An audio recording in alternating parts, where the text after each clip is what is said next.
말씀 나누겠습니다. 오늘 제목은 기적은 얕은 곳이 아니라 깊은 곳에서 일어납니다. 하나님께서 만드시는 기적은 얕은 곳이 아니라 깊은 곳에서 일어납니다 라는 제목으로 말씀 나누겠습니다. 여러분, 그 어떤 때보다도 하나님의 능력이 이 땅 가운데 나타나야 합니다. 오늘도 미국 뉴스를 보니까 이게 거의 패닉이더라고요. 거의 혼돈 상태고, 제가 아는 미국에 목회하는 어떤 뉴욕에서 목회하시는 목사님 기도 제목을 제가 좀 받아보니까 장난이 아니었습니다. 그러니까 왜 미국을 제가 말씀드리냐, 어떻게 보면 이 시대 가장 강대국이잖아요. 모든 힘이 결집된 나라 아니겠습니까? 패권 국가인데 거기가 지금 그런 상태니까 나머지는 볼 것도 없다는 거죠. 그러니까 굉장히 어려운 때는 분명하다. 이럴 때 여러분, 우리의 소원이 무엇이겠습니까? 만약에 이 모든 상황이 우리의 힘으로 통제가 되고 있다면 괜찮지만 통제가 안 되고 있는 것이 문제가 아니겠습니까? 이럴 때 우리 안에 있는 간절한 소망은 뭐겠어요? 이 혼돈된 땅 가운데 하늘의 능력이 나타나길 원합니다. 하늘의 능력이 나타나야 된다는, 이제 우리의 힘으로 할 수 없는 이 영역 가운데 우리의 힘을 넘어선 하나님의 능력이 나타나야 된다. 그래서 우리의 기도의 초점도 좀 바뀌어야 됩니다. 이제 하나님, 그냥 이제 우리가 이때 우리가 뭘 살피고 또 우리를 돌아봐야 되고 이런 많은 것도 있지만, 이제는 왜냐하면 너무 많은 사람들이 고통 가운데 있기 때문에 하나님, 이 고통을 해결하여 주시옵소서. 우리 가운데 능력을 주시옵소서.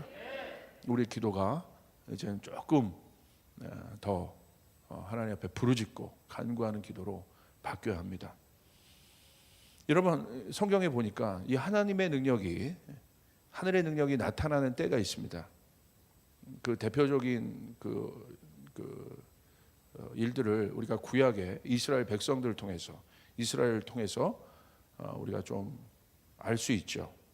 많은 그 이스라엘 백성들의 역사를 통해서 많은 굉장히 중요한 원리들을 우리가 발견할 수 있는데, 영적 원리들을, 여러분, 구약이 이제 이스라엘의 역사 아니겠어요?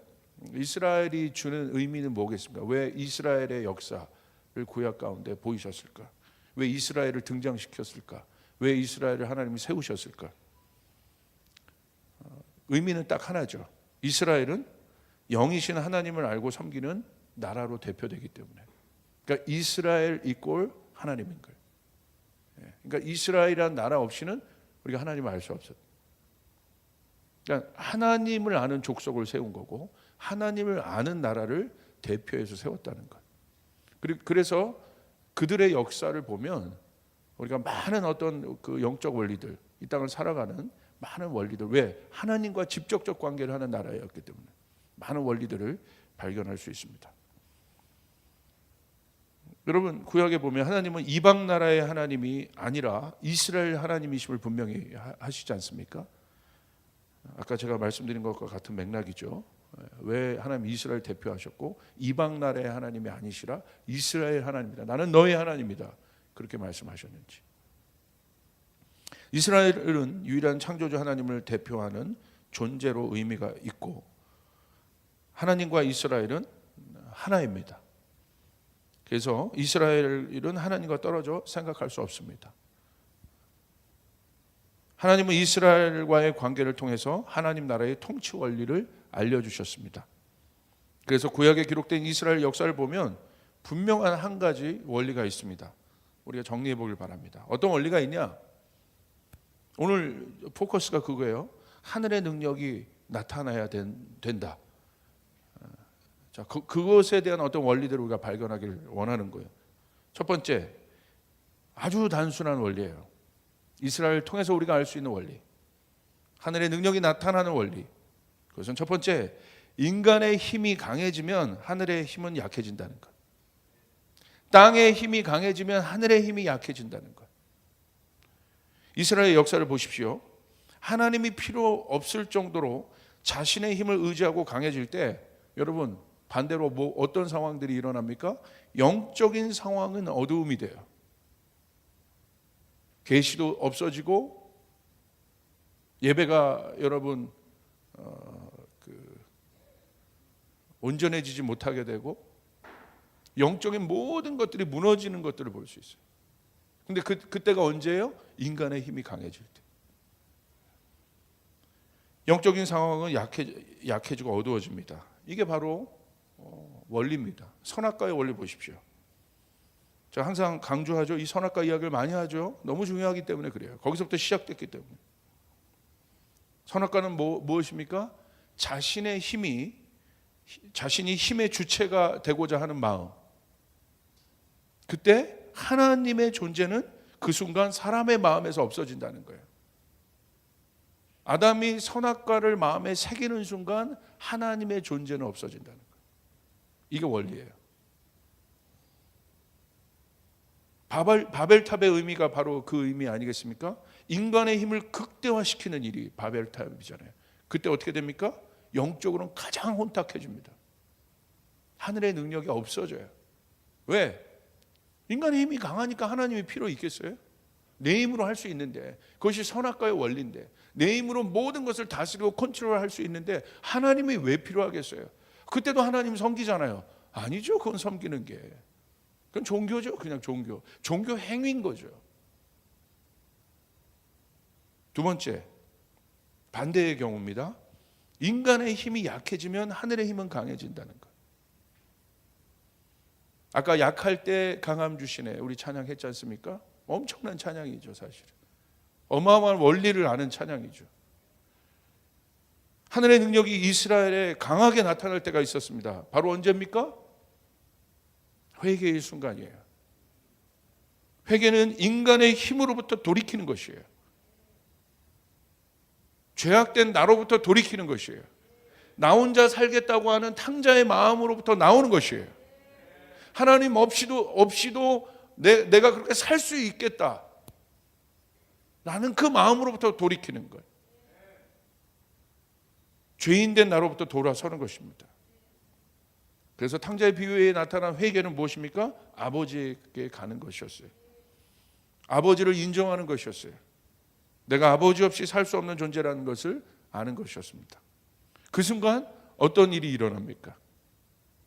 내가 그런 존재구나. 내가 아버지 없이는 살 수 없는 존재구나.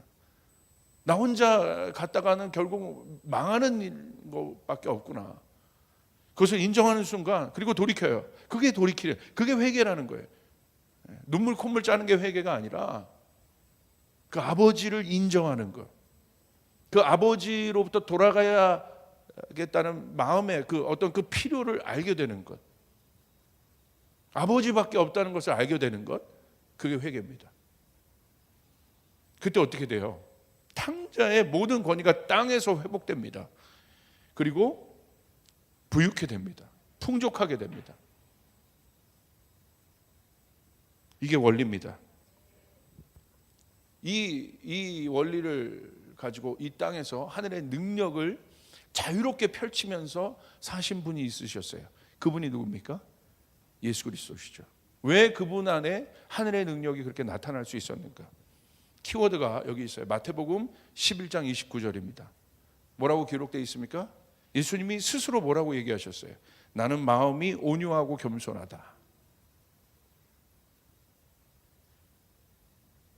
나는 돈이 많고 권력이 있고 힘이 있고 그렇게 말씀하신 것이 아니라 예수님이 스스로 뭐라고 표현하셨어요? 나는 마음이 온유하고 겸손하다. 근데 우리는 알잖아요. 예수님에게 어떤 일들이 나타났습니까? 하늘의 능력이 나타났습니다. 땅의 힘으로 해결할 수 없는 많은 문제를 예수님을 통하여 해결하셨다는 거예요. 어떻게 그 일들이 예수님 가운데 일어났을까? 오늘 키워드가 예수님께서 말씀하신 온유함과 겸손함에 있죠. 겸손은 무엇입니까? 고개를 숙이는 게 겸손이 아니에요. 그거는 마음 없이도 고개 숙일 수 있어요.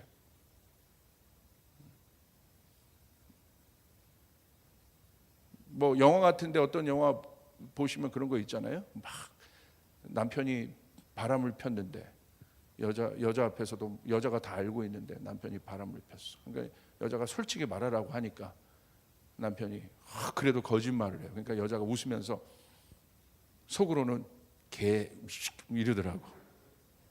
얼마든지 겉은 웃으면서 속은 땀만 가질 수 있죠. 그러니까 겉으로 고개를 숙이는 게 겸손이 아니라는 거예요. 성경에서 말하는 겸손의 정의는 뭡니까? 아주 간단해요.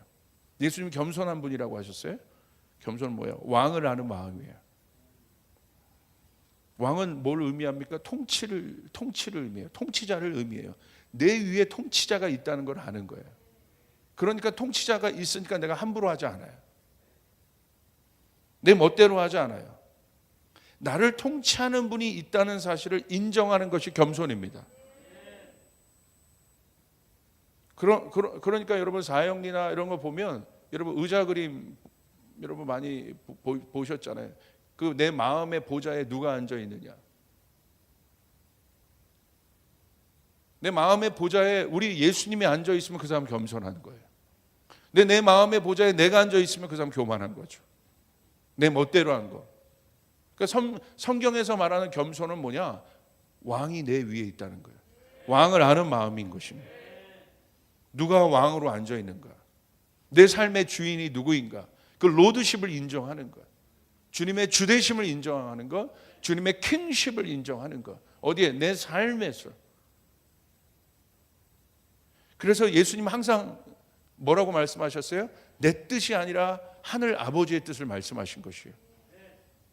그리고 말씀하실 뿐만 아니라 순종하셨어요. 그게 겸손함이에요. 두 번째, 온유함. 예수님 온유하다고 하셨어요. 온유함은 뭘까?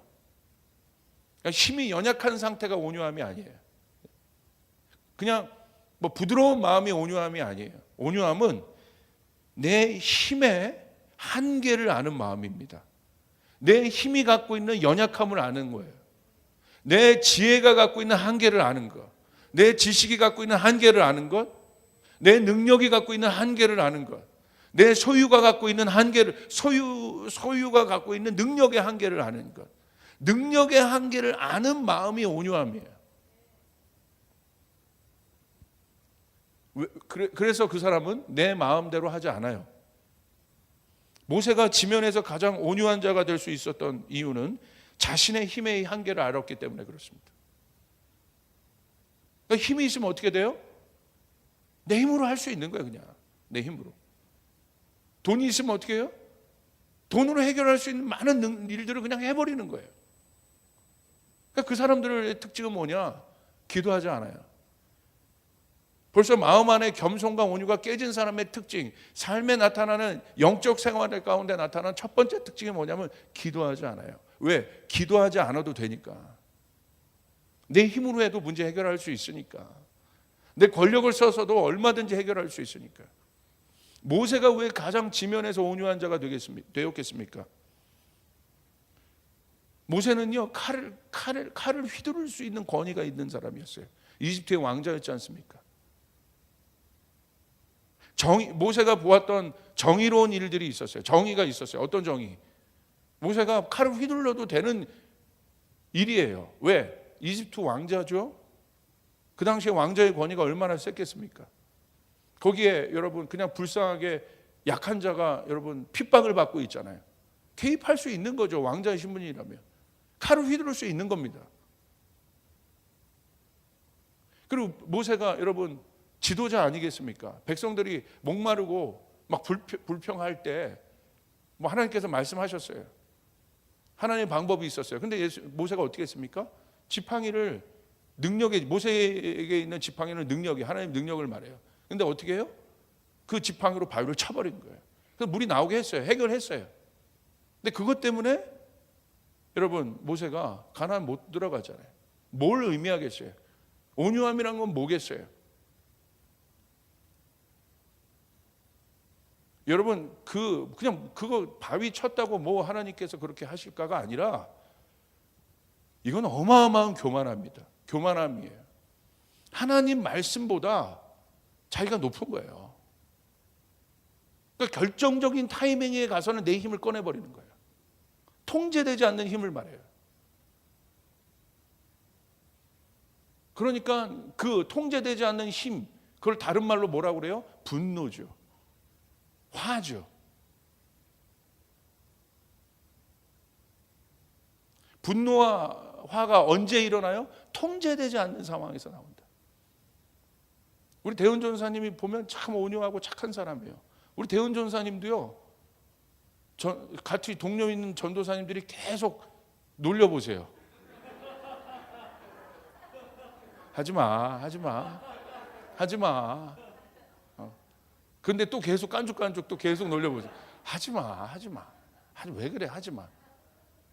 또 놀려보세요. 하지마. 계속 그래보세요. 어떻게 되겠습니까? 저 착한 사람도 책상 뒤집어 엎어요. 그러면서 뭐라고 말해요? 이것들이 내가 그냥 참았더니 보자니 너무하네. 응? 전도사면 다 같은 전도사야? 계급장 뛸까? 이러면 몇 년생이야? 이제 그거 나오기 시작하는 거예요. 살살 그렇게 해보세요.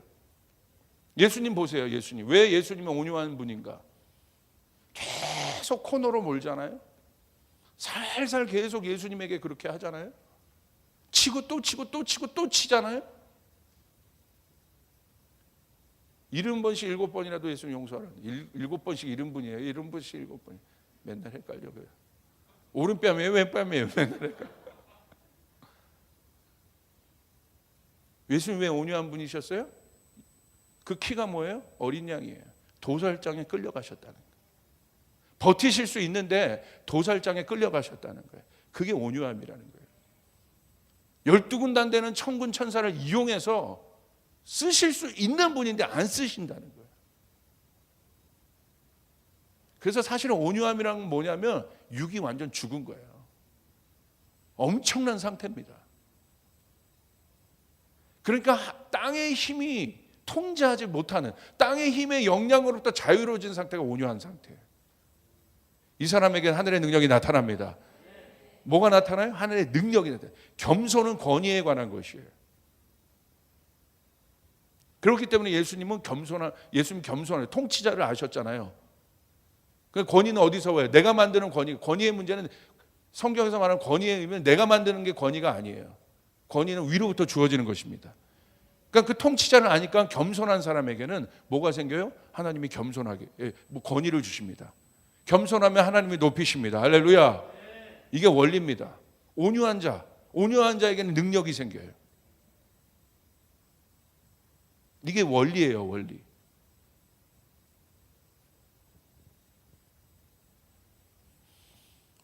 숨이 죽어 있다라고 하잖아요. 어떤 것들 보면 이게 숨이 죽어 있다. 그 상태를 말하는 거예요. 톤이 다운되어 있는 상태. 톤 다운되어 있는 상태. 그걸 뭐라고 해? 고급진 것들을 보면서 우리가 그러죠. 아, 톤 다운되어 있네. 톤이 참 잘 정돈되어 있네. 톤이 중요한 거예요. 톤이. 음악도 스킬보다 톤이 중요한 거예요.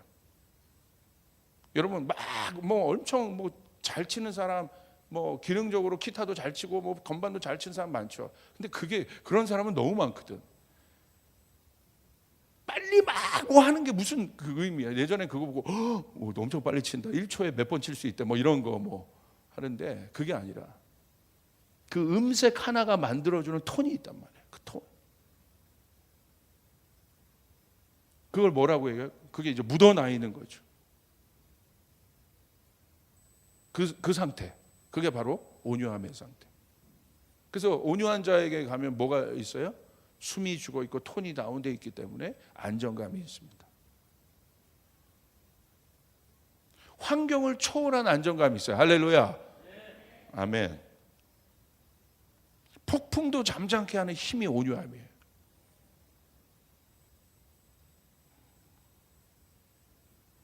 청년들은 절대 가질 수 없습니다. 흉내는 낼 수 있어도 우리 아브라함 에스더 정도 돼야 가질 수 있다고 봅니다.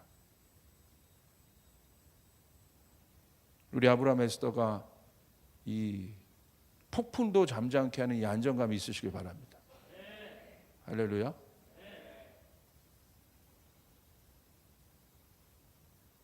지난 10년간 저는 이 겸손에 대한 훈련을 많이 했던 것 같아요. 이게 뭔지 그러니까 순종에 대한 훈련이었다면 저 개인적인 것입니다. 그래서 그것이 그러니까 제가 순종은 해요. 하나님 말씀하시면 어렵지만 요나와 같은 마음이 있어도 말씀하시면 순종해요. 이게 겸손에 대한 영역이에요. 그것이 이 겸손의 결과가 순종으로 나타나요. 그러니까 순종하지 않는 건 그 마음 안에 교만함이 있다는 거예요. 근데 두 번째 10년은 뭐냐? 온유함에 대한 온유한 자가 땅을 차지하는 것입니다. 온유한 자에게 땅이 주어지게 되는 거예요. 땅이 왜 여러분 주어져야겠습니까? 살기 위해서예요. 다음 세대가 살기 위해서. 우리 어르신들 잘 들으십시오. 온유한 자의 축복이 여러분 가운데 있길 바랍니다. 땅을 기업으로 받게 됩니다.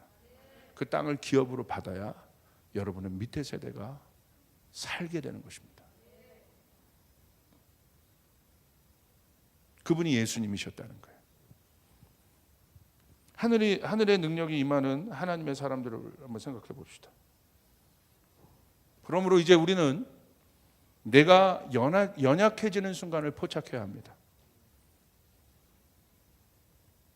나의 힘이 연약해지는 순간이 세상으로 볼 때는 굉장히 두렵고 힘들고 어려운 순간이 될 수 있지만, 이제 이런 영적 원리를 안다면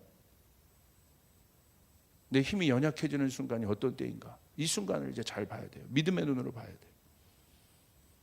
나의 힘이 연약해지는 순간은 성도에게는 하늘의 능력이 나타나는 순간임을 믿으시길 바랍니다. 할렐루야. 이게 참 이성적으로 논리적으로 이게 이해가 되지 않는 일인데요. 사실은 제가 엄청나게 영적 전쟁 앞에서 제가 항상 육체가 이제 탈이 날 때가 있어요. 그러니까 제가 오랜 동안 영적 전쟁과 싸움을 경험해 보니까 이제 이 원리들을 알게, 어마어마한 전쟁 앞에 제 육체가 탈이 날 때가 있어요. 갑자기 허리가 나간다든가. 그러면 이유가 있어요. 왜냐하면 그 싸움은 내 힘으로 감당이 안 되는 싸움이기 때문에.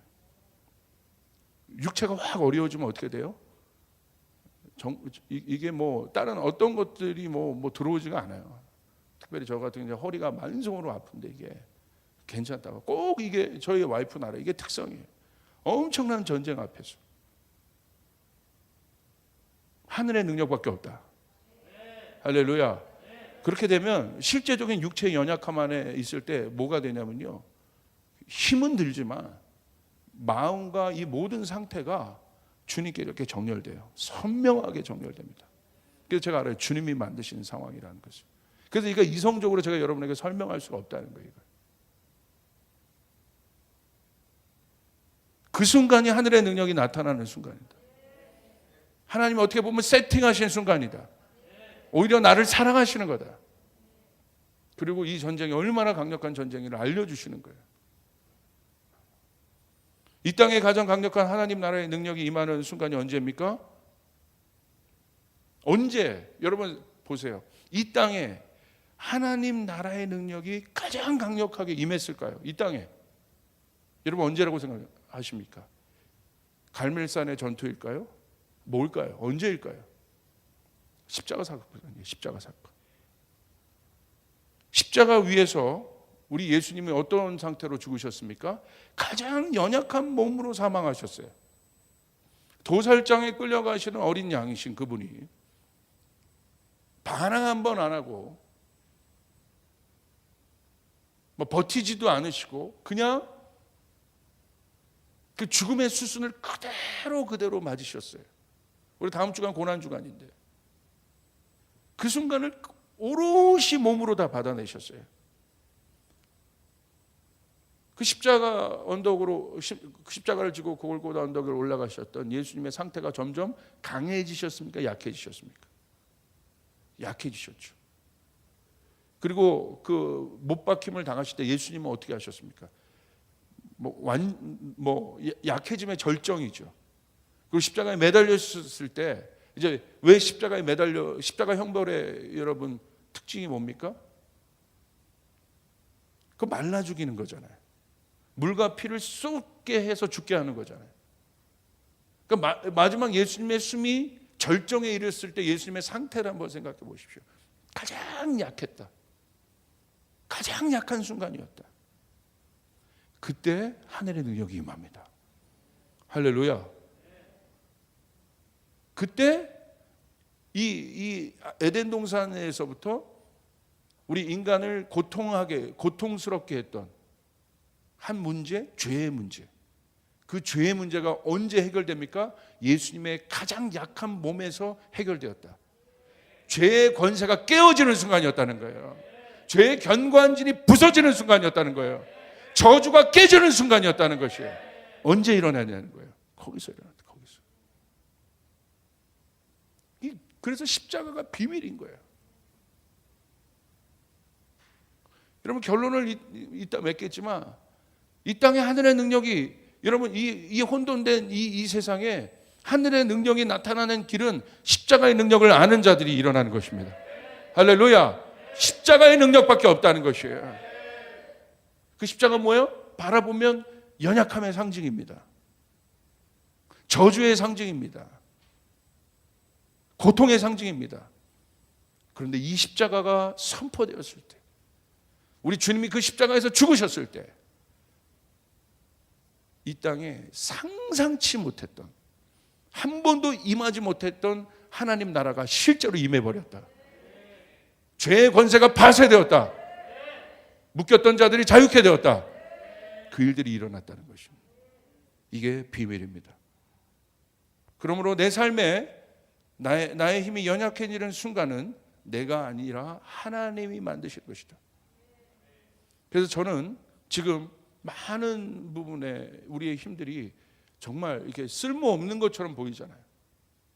인간의 지식 뭐가 여기에 지금 막 먹히고 있겠습니까? 교회도 마찬가지고요. 이렇게 교회가, 한국 교회가 연약해 본 순간이 있었을까? 무기력해 본 순간이 있었을까? 근데 제가 보니까요, 이거 하나님 만드신 거야. 이거 조심스러운 말인데 하나님이 이 순간 만드셨고, 저는 반드시 믿는 것은 이 순간 이후에 엄청난 하나님의 부흥이 각 교회마다 있게 될 것입니다. 할렐루야. 할렐루야. 여러분 믿으십니까? 하나님이 만들고 계신 하나님. 그래서 종교가 아니라 진짜 원리가 무엇인지, 능력의 원리가 무엇인지 우리의 삶에서, 우리 내면 안에서 진짜를 향한 갈망이 일어나게 하시는 거예요. 지금. 십자가를 향한 갈망이 일어나게 하시는 거예요. 복음을 향한 갈망이 일어나게 하시는 거예요. 예배를 향한 갈망이 일어나게 하시는 거예요. 진짜를 향한 갈망이 일어나게 하시는 거예요. 우리 안에 있는 모든 형식주의가 깨어지고, 아멘, 진짜 하나님의 능력을 경험하여 사는.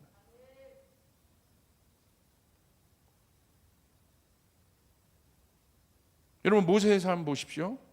하나님이 언제 모세를 부르셨습니까? 그것도 강렬한 떨기나무 아래서. 가장 연약했던 실패한 목동 할아버지가 된 순간 모세를 부르셨다는 거예요. 가장 잘 나갈 때 부르신 것이 아니라 가장 그 순간에 하늘의 능력이 임했다. 목사님 다 알아요? 아니요, 모릅니다. 여러분 안다면 왜 우리 안에 있는 연약함을 해석하지 못합니까? 왜 하나님의 뜻을 그 속에서 우리는 발견하지 못합니까? 왜 그 연약함 안에 주저앉고 있습니까? 모른다는 거예요. 여러분 하나님은 함께 하십니다.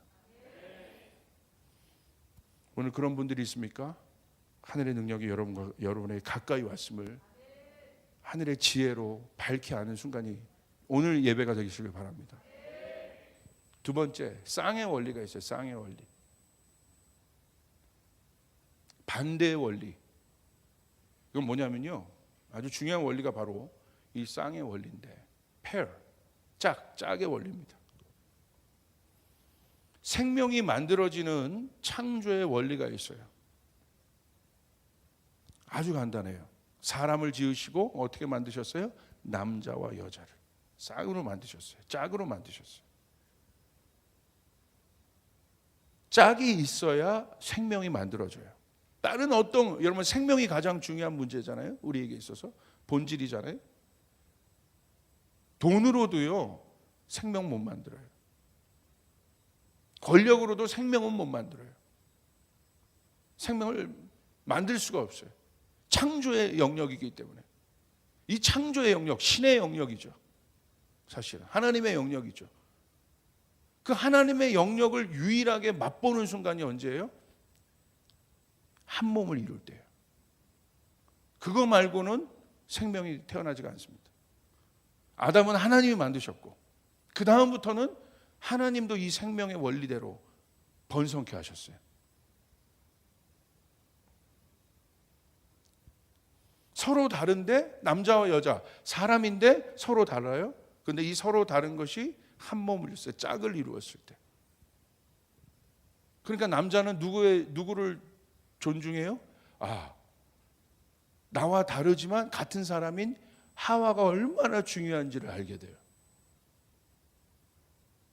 그리고 하와도 나와는 다르지만 아담이 얼마나 중요한지를 알게 돼요.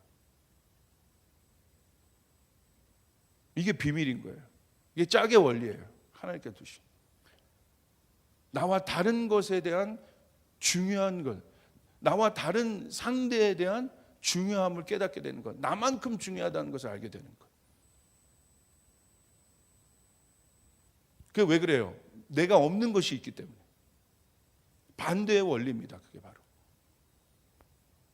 하나님은 모든 만물을 대치가 되도록 만드셨어요. 보십시오. 남성과 여성, 하늘, 땅, 해와 달, 양과 속과 겉,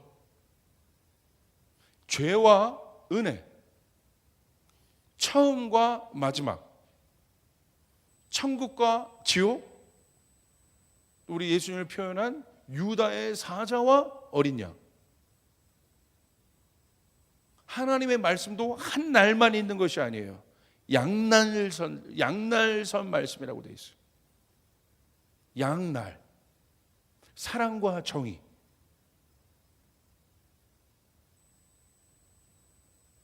왜 그렇게 하셨겠습니까? 이유는 분명합니다. 서로 다른 개념이 있어야 강조하고자 하는 개념이 분명해져요. 여러분, 지옥이 있기 때문에 천국에 대한 갈망이 실제가 되는 거예요. 할렐루야. 죄가 있기 때문에 은혜에 대한 개념이 분명해지는 거예요. 그래서 대천덕 신부님도 성령론을 강의하실 때 이 동양의 음양사상이 있어요. 이 음양사상의 이 동양 철학에 인용해서 이 성령론을 성령의 내적 활동과 성령님의 외적 사역들, 이것들을 이제 비교하신 강의가 있는데 기가 막혀요. 제가 한 8년 전에 들었던 강의인데 지금 와서 이게 그때 이미 이런 일들을 보셨구나, 이 엄청난 원리들을 발견하셨구나 알게 돼요. 같은 원리입니다. 자, 우리가 이 창조의 원리를 알고 있다면 이제 어둠이 짙고 있습니까? 이젠 반대예요. 어둠이 짙어진다는 것은 빛이 강해지고 있다는 거예요. 할렐루야. 이게 하나님의 창조의 원리예요. 어둠이 짙을수록 빛은 강해져요. 아멘.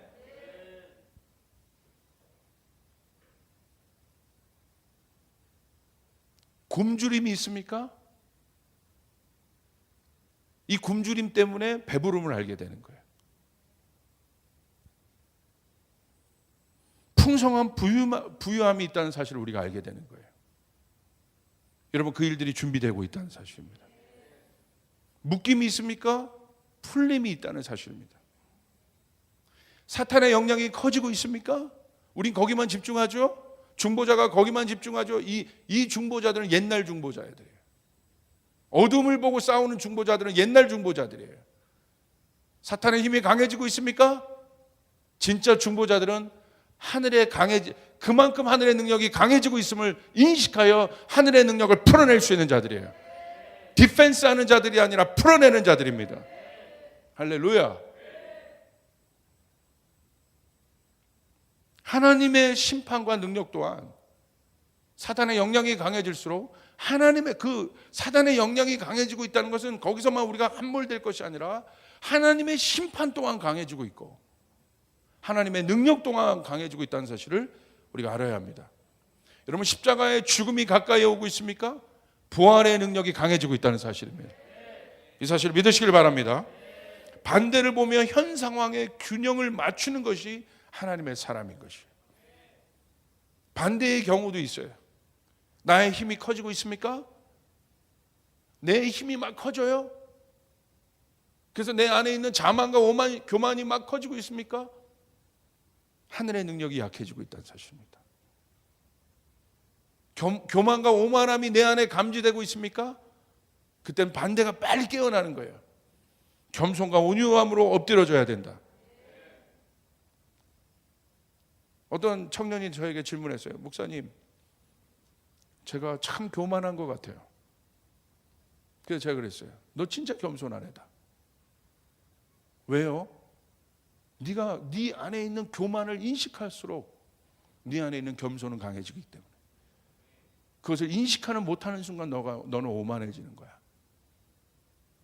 목사님, 저는 원래 겸손하거든요. 저는 원래 온유하거든요. 아니요. 역설적인 거죠.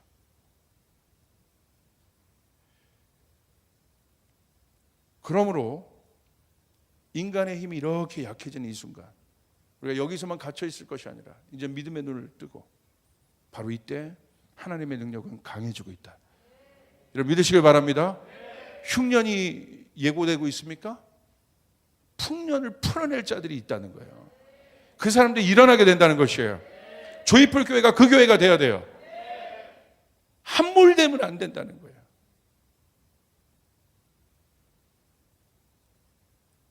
오늘 한 사건을 통해서 이 모든 원리들을 정리해 보고 싶습니다. 누가복음 5장의 위대한 제자들이라고 제가 제목을 좀 잡았는데, 누가복음 5장에 예수께서 제자들을 부르셔요. 어디서 부르십니까? 누가복음 5장 4절부터 8절까지 우리 온라인으로 보는 우리 성도들 함께 빨리 자리에 앉으세요. 물 먹으러 갔던 분 함께 앉으셔서 같이 한번 우리 봉독하겠습니다. 시작. 말씀을 마치시고 시몬에게 이르시되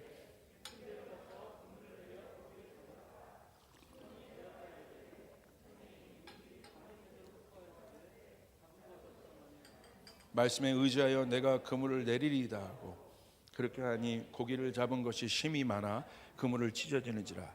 이에 다른 배에 손짓하여 와서 도와달라 하니 그들이 와서 두 배의 채움에 잠기게 되었더라. 시몬 베드로가 이를 보고 예수의 무릎 아래 엎드려 이르되 주여 나를 떠나소서 나는 죄인이로소이다. 여러분, 이 말씀의 핵심은요, 너무 많이 알고 있는 말씀이죠. 왜 이 사건을 일으키셨을까요? 제가 정말 저도 많이 봤던 말씀이고 설교했던 말씀인데 8절 때문에 그런 이 8절이 얼마나 강력하다는 걸 제가 알게 됐어요. 오늘 베드로의 고백, 나는 죄인입니다. 나를 떠나소서. 이게 제자가 이제 제자로서 준비된 상태가 바로 이 8절이에요.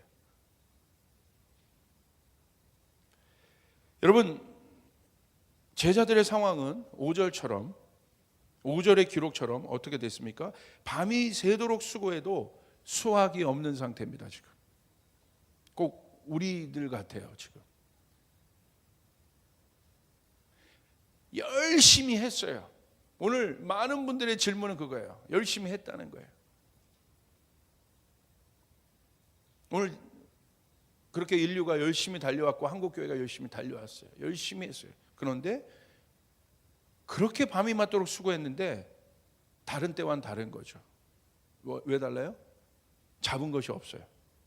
수확이 없다는 거예요. 게으른 것이 아니에요. 게으름의 문제가 아니라는 거예요. 게으름의 문제 때문에 어려워진 것이 아니라는 거예요. 불가항력적이라는 거예요. 밤이 맞도록 수고했는데 잡을 것이 없다. 게을렀다면 그 사람 문제인 거죠. 이게 게으름의 문제가 아닌 거죠. 지금 보십시오. 불가항력적인 순간. 수고했잖아요. 밤새도록. 그런데 잡은 것이 없대요. 왜 이런 절망적인 상황에 예수님이 나타나셨을까? 꼭 예수님이 타이밍을 알고 나타나신 것 같잖아요. 그렇죠? 이 상황을 만드신 분이 누굴까? 평상시엔 잘 잡혔는데 안 잡히는 거야. 이상하다. 근데 꼭 잡아야 되는데 밤이 맞도록 했는데도 안 되는 거야. 그들은 전문가였는데도. 물길들을 알고 이 어군의 특징들을 아는 사람들이었는데도, 기술이 있는 자들인데도. 그냥 제가 상상해 보건데 천사들이 그 밤 동안 이게 고기를 막고 있는 거예요. 지금 이렇게 고기를 막고 있는 거예요. 왜 꼭 굳이 그렇게 하셔야 했을까? 그냥 잡히도록 두시면 되잖아요. 일상에 그렇게 살아왔던 건데, 마치 인위적인 어떤 모습처럼, 누가 연출한 장면처럼 왜 느닷없이 이런 일들이 생겼을까? 그리고 그 순간에 예수님이 왜 나타나셨을까?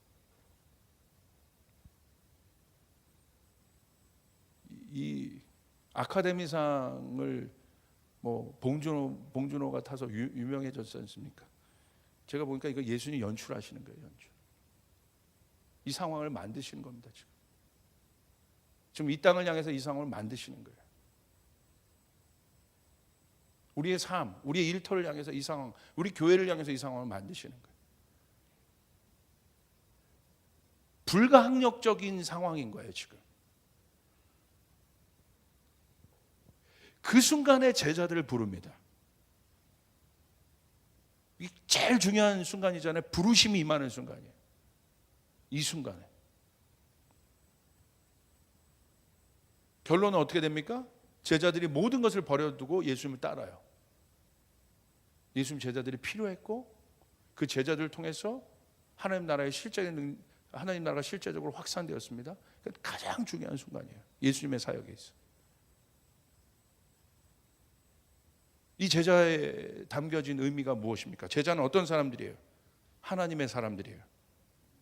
다시 말하면 하나님의 능력으로 충만한 자들입니다. 예수님보다 더 큰 능력을 행했던 자들입니다. 오늘 그들이 경험한 만선의 기적, 그들이 경험을 합니다. 자기의 힘이 불가항력적인 상황에서 그들은 하늘의 능력을 경험해요. 그 능력이 언제 나타나요?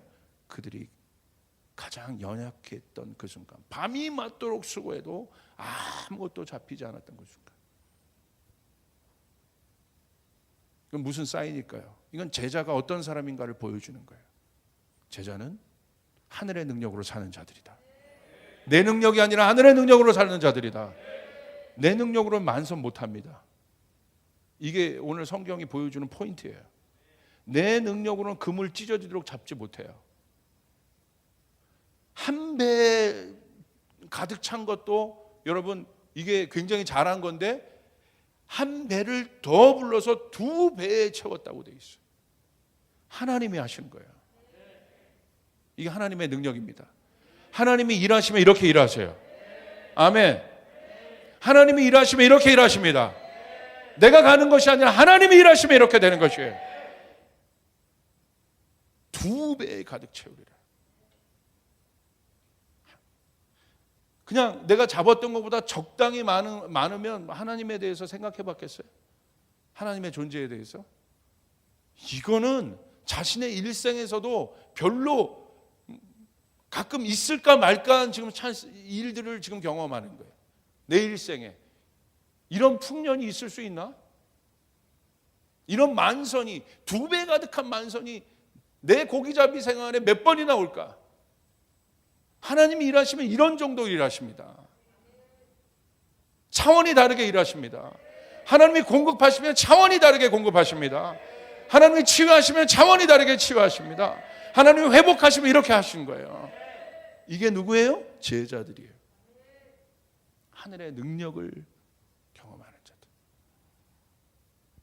지금 상황이 그렇습니다.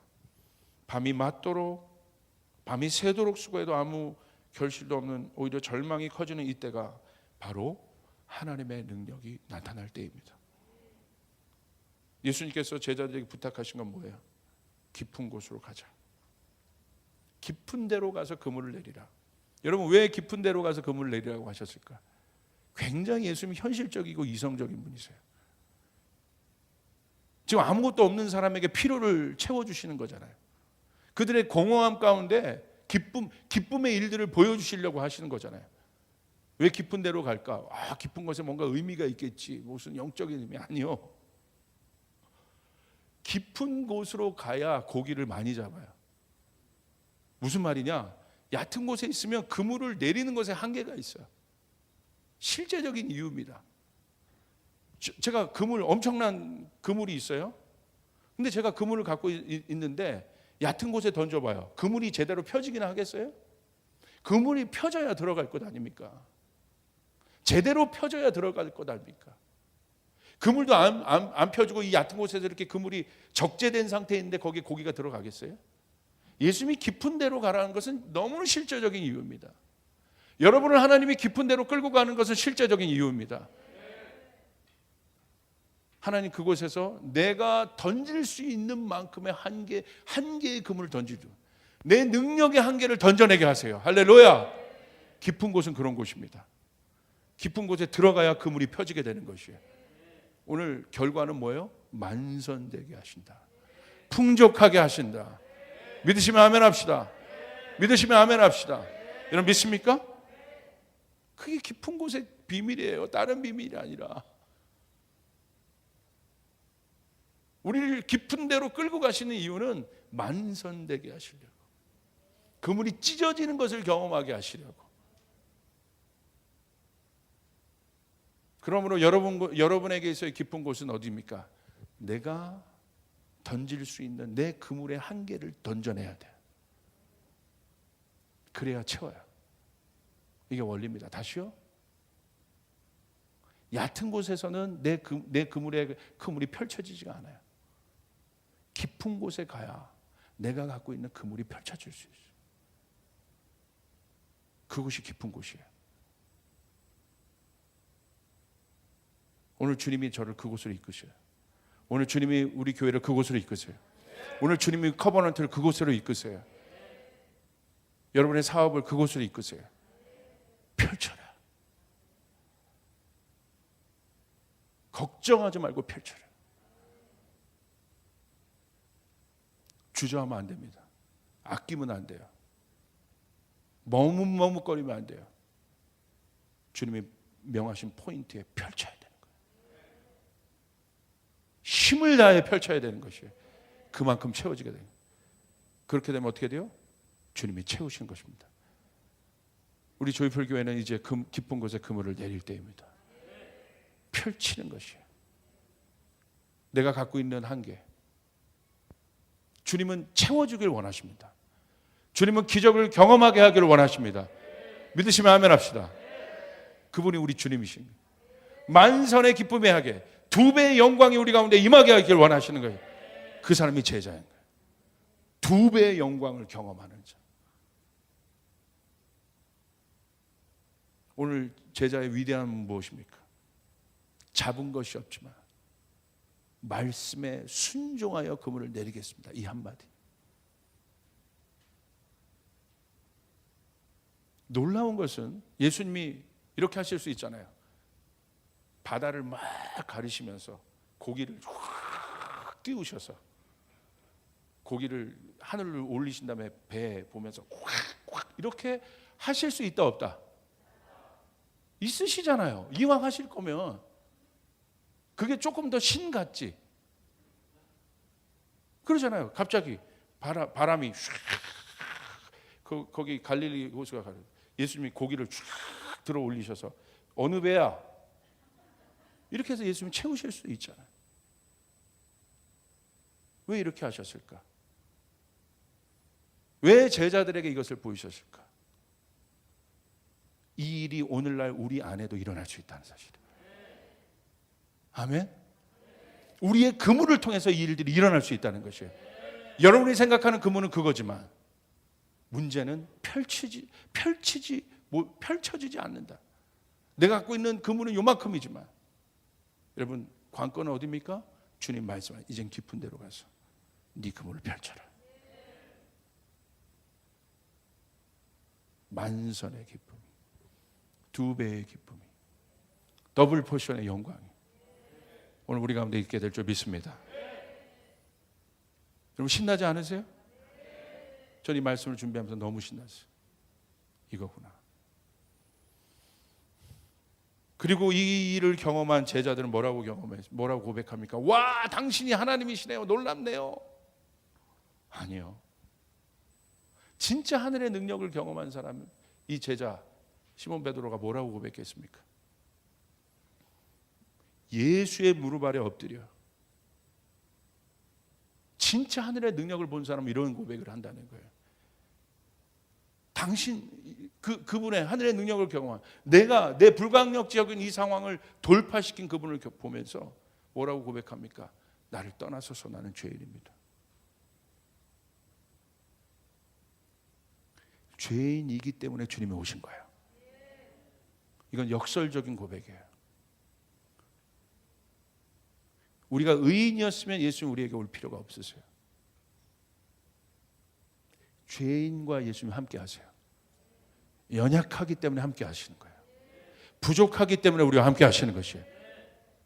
믿습니까? 나는 죄인입니다. 나를 떠나소서. 이 베드로의 역설적인 고백 안에는 주님을 붙잡고 싶은 마음이 있는 거예요. 예수님 이 제자를 향해 뭐라고 말씀하셨습니까? 나를 따라오너라. 이제 나를 따라오너라. 내가 너를 사람 낳는 어부 만들겠다. 예수님 만들어 가시는 것입니다. 예수님은 이미 부족함에 있었지만 그 상태를 보는 것이 아니라 이미 부족한 베드로를 보면서 뭘 봤습니까? 죄인된 베드로를 보면서 예수님 이미 능력의 베드로를 선포하신 것입니다. 이게 믿음입니다. 주님의 능력이 있으십니다. 그러므로 오늘 우리는 이 고백을 해야 됩니다. 이 죄인의 고백. 지금은 내 힘을, 내 능력을, 내 경험을 철저히 하나님 앞에 내려놓고 이제 나를 깊은 곳으로 이끄시는 예수님의 리더십을 따라야 합니다. 그리고 그곳에서 하나님의 기적을 경험해야 합니다. 깊은 곳에 금을 내려 만석의 기적을 경험한 베드로의 고백은 나를 떠나소서 나는 죄인입니다. 놀라운 고백이에요. 죄인과 같은 우리를 들어서 하나님 나라의 능력을 입은 자로 사용하시는 하나님의 은혜가 놀라워요. 십자가로 돌아가야 되는 거예요. 죄인의 고백이 있었던 저곳으로. 저곳에는 이제 뭐가 있어요? 한량없는 은혜가 저 십자가의 바다로 펼쳐져 있어요. 저곳으로 우리를 부르시는 것이 저 앞으로. 그곳에 평강이 있습니다. 그곳에 은혜가 있습니다. 오늘 나를 향한 무한한 사랑과 은혜가 있는 깊은 곳인 십자가로 돌아가야 되는 거예요.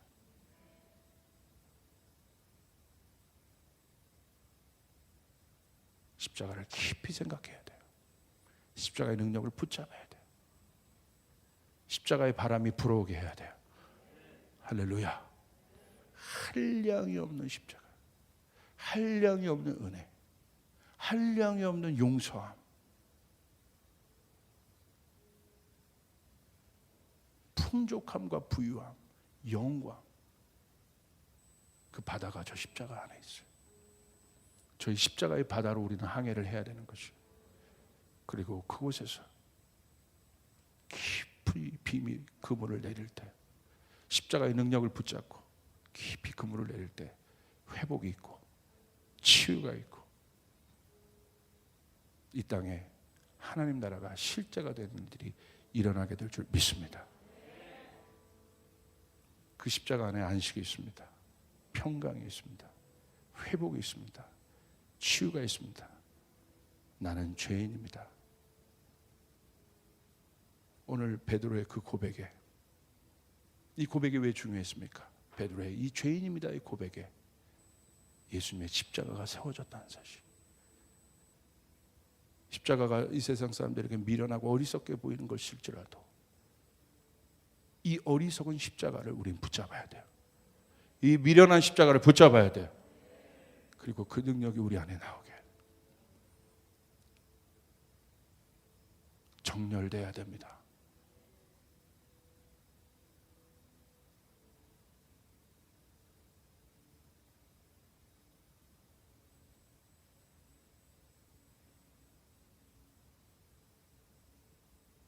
십자가 말고는 없어요.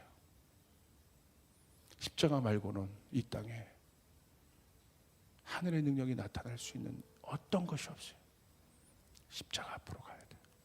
십자가의 계시가 우리 가운데 깊어져야 돼요. 깊은 곳에 가서 그물을 내리라. 여러분, 그 하나님이 기대되십니까? 오늘 그 예수님의 음성이 들리십니까? 그럼 우리가 깊은 곳으로 가서 이 그물을 내릴 수 있는 이 십자가의 바다로 들어갔어요.